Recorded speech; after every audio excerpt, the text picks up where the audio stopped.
bonsoir Monsieur Le Gall. Est-ce que vous vous félicitez de cette visite du président Zelensky à Paris? Écoutez, le président Zelensky est dans son rôle. Il vient plaider à juste titre pour demander de l'aide pour son pays qui est agressé, qui est occupé, qui a été attaqué depuis un an. Il est totalement dans son rôle en faisant cela. En sens inverse, les hésitations ou les débats qu'il peut y avoir sur jusqu'où devons-nous aller, vous l'avez rappelé, y compris aux États-Unis, en Angleterre, s'expliquent aussi par le fait qu'on est arrivé à un stade où il faut sortir d'une vision purement morale, purement incantatoire, qui parfois a un peu surdéterminé les débats, pour avoir une réflexion stratégique. Et la réflexion stratégique, elle est, de mon point de vue, elle s'articule sur 3 points fondamentaux. Comment continuer à aider l'Ukraine sans entrer dans une logique d'engrenage de guerre totale. Ensuite, quels sont les moyens réels dont on dispose pour aider l'Ukraine? Parce que souvent, on dit il faut faire ci, il faut donner ça, mais en vérité, on a débattu pendant 15 jours, on a discuté pendant 15 jours de savoir combien de chars Leclerc, est-ce qu'il fallait en donner, etc., sans se poser même la question des stocks. Et quand vous discutez avec le chef d'état-major, par exemple, il est beaucoup moins optimiste que beaucoup d'éditorialistes ou de collègues députés parce que lui, il sait qu'on n'a pas beaucoup de stocks de chars Leclerc et qu'en plus, ils sont très difficiles à utiliser pour des armées qui n'en ont pas l'habitude. Et enfin, la dernière question stratégique, mais qui appartient aux Ukrainiens et aux Russes, alors je ne les mets pas du tout sur un pied d'égalité, mais c'est qu'à la fin, de toute façon, il y aura une solution négociée ou un épuisement total des belligérants. Monsieur Macron, avec lequel je suis en accord là-dessus, a rappelé cela il y a encore quelques semaines. Il a été critiqué pour cela. Il a rappelé qu'à la fin, il faudra une solution négociée. La question, c'est quand, quelles conditions, etc. Et ça, c'est pas à nous d'en décider. Mais moi, je pose la question autrement, c'est à quoi ça sert en fait?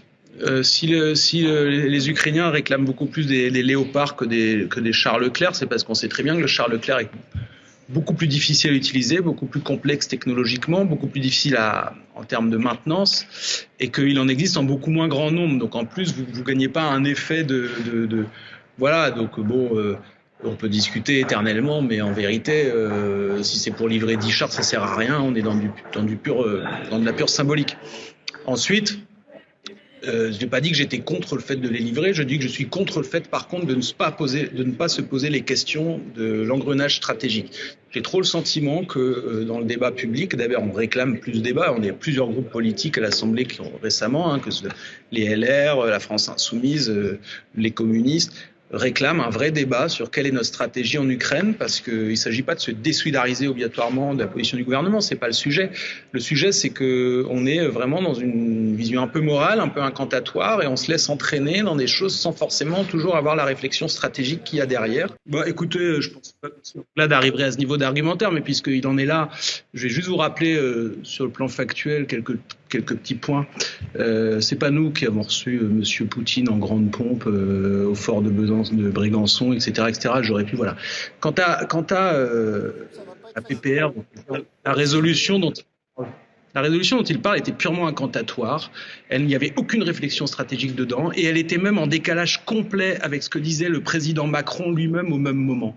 Donc nous, en fait, on n'est pas dans l'hémicycle pour se faire plaisir, pour avoir des grands mots qui n'ont aucune espèce d'influence sur la réalité, qui n'ont aucune espèce de prise en compte des réalités stratégiques. Le vrai sujet...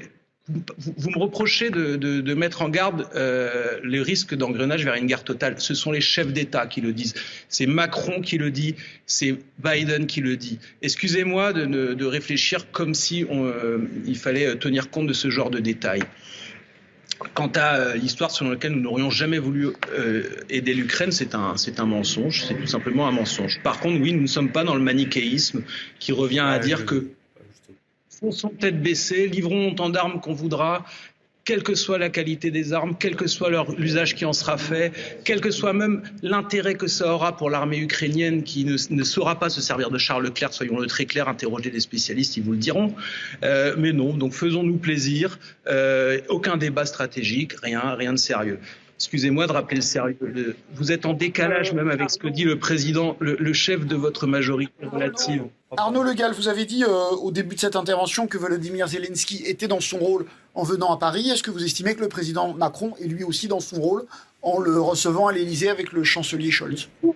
Mais bien sûr, le président Macron est dans son rôle en le recevant à l'Élysée. Après, le vrai sujet est qu'il nous renvoie à des débats stratégiques qui sont compliqués et que personne ne prétend régler en un claquement de doigts, mais c'est sûrement pas en caricaturant comme mon interlocuteur qu'on arrivera à régler ces choses-là. Le vrai sujet, c'est que, par exemple, comment expliquer que M. Macron puisse à la fois dire il faut négocier, il y aura une solution, parce qu'il sait qu'à la fin ce sera comme ça, c'est l'histoire qui le dit, c'est pas moi, ce sont les faits. Et dans le même temps, il essaye de tenir une relation avec les pays d'Europe de l'Est qui sont très critiques vis-à-vis de sa position quand il parle de négociation. Donc ça c'est un vrai sujet, ce sont des sujets à régler. À la fin, ça nous envoie même sur la question de l'indépendance stratégique de l'Union européenne. Aura-t-elle progressé ou non au sortir de ce conflit? On pourrait avoir un vrai débat là-dessus. Mais bon, certains préfèrent faire oral, être dans des métiers sans tenir compte de ces choses-là qui sont extrêmement sérieuses pour l'avenir des Français également.